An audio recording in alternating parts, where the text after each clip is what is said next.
Pelvic organ prolapse is the descent of one or more of the anterior vaginal wall or the posterior vaginal wall or the uterus or the top of the vagina for women that do not have uterus. I will share my screen so I can show you a photo to understand. Now I will show you this photo so you can understand what is the normal anatomy, and I will explain to you further what is the pelvic organ prolapse. This is the normal anatomy. You can see this is the uterus on top of the vagina. This is the vagina. In front of the vagina is the urinary bladder, and posteriorly at the back of the vagina is the rectum. Now, what is pelvic organ prolapse? Pelvic organ prolapse is the descent of one or more of these organs into the vagina. This is a photo with a cystocele, and you can see the bladder prolapses into the vagina. And this is a photo of uterine prolapse that pulls down the bladder as well and the bowel. What causes the pelvic organ prolapse? There are risk factors, specifically predisposing risk factors like the genetic makeup, and these are risk factors that we cannot change, and promoting risk factors. And from the promoting risk factors, the main risk factor is the childbirth that causes muscle and connective tissue injuries, damage. Also, other risk factors are the occupation. For example, women that lift heavy weights have higher risk of developing pelvic organ prolapse, obesity, and other more rare conditions like, for example, chronic cough. Smokers that cough a lot have higher risk of developing pelvic organ prolapse. It depends. It depends on the degree of the prolapse, because some women have some small degree of pelvic organ prolapse. However, they are completely asymptomatic. These women do not need a surgical treatment and probably do not need any intervention. Pelvic organ prolapse is not a condition that we need to treat. It's not cancer that if we don't treat, it might be lethal. However, the treatment depends mainly on the symptoms and the degree of the prolapse. Some women have a mild degree of prolapse, a small cystocele, small descent of the bladder into the vagina, and have significant symptoms. So these women need to be treated. Now, the treatment of the prolapse depends on the patient's wishes, the patient's expectations, and the factors that we need to decide with the patients if what treatment to offer. For example, some women have comorbidities and they are not fit for surgery.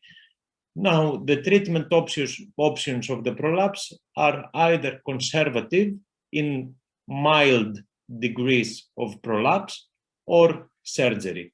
In severe cases, there are only two options, either surgery or we have some devices that we can introduce in the vagina that can relieve the symptoms. And we do this, we use these devices only in women with comorbidities and elderly population that are not fit for surgery. The surgery of the pelvic organ prolapse and the surgical techniques depend on the patient's wishes, the patient's expectations, and the problem that each woman has. So the treatment is independent. There are different types of surgeries that we can offer to women, depending on the patient's expectations and the patient's symptoms. In severe cases of prolapse that requires a major surgery, the recovery time is a bit longer than in cases with mild symptoms. Generally, it is a routine operation. The women need to stay overnight in the hospital, and for a few weeks, 2, 3, 4 weeks after the operation, they need to be careful and avoid lifting heavy weights, and they tolerate very well the pain. Yes, as with all the surgeries and operations, there are complications. However, the complication rates depends on many factors. First of all, if a woman has only a prolapse of the bladder in the vagina, the complication rates are less than of a different patient with uterine prolapse and high grade of prolapse. The complications are divided in two categories. One category is the complications that can happen during surgery or in the immediate period after surgery, and the long-term complications. Long-term complications are very rare, and the rate of these complications depends on the surgical expertise and the comorbidities of the patient and the operation that has been performed. These complications of the immediate period include infections, hematomas, or with the prolapse surgery, some difficulty of the patients to pass urine. This can last a few days. However, the long-term complications may include chronic pain or unsuccessful treatment. Women that have prolapse surgery may come back a few months, a few years later with the same symptoms.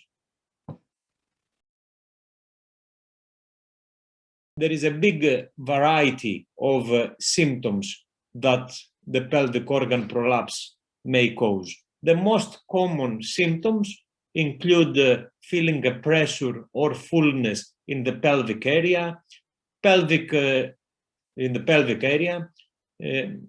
painful sexual intercourse, feeling that something is falling out of the vagina, or urinary problems such as urinary incontinence, increased urinary frequency of micturition, or even retention of urine.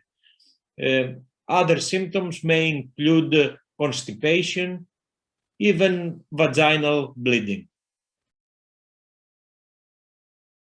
We assess the outcome of the surgical treatment of the prolapse surgery either with examination. We examine the patients and we see if anatomically, if the structure has been restored, or questionnaires. We call them quality of life questionnaires, and we ask the patients if they are satisfied. Generally speaking, the prolapse surgery has very high success rates.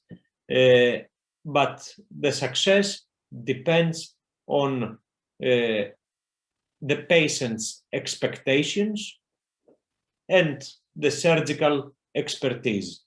As I said at the beginning of this interview, urogynecology is a subspecialty of the gynecology, and if the operation is performed by experts in this field, the success rates are very high.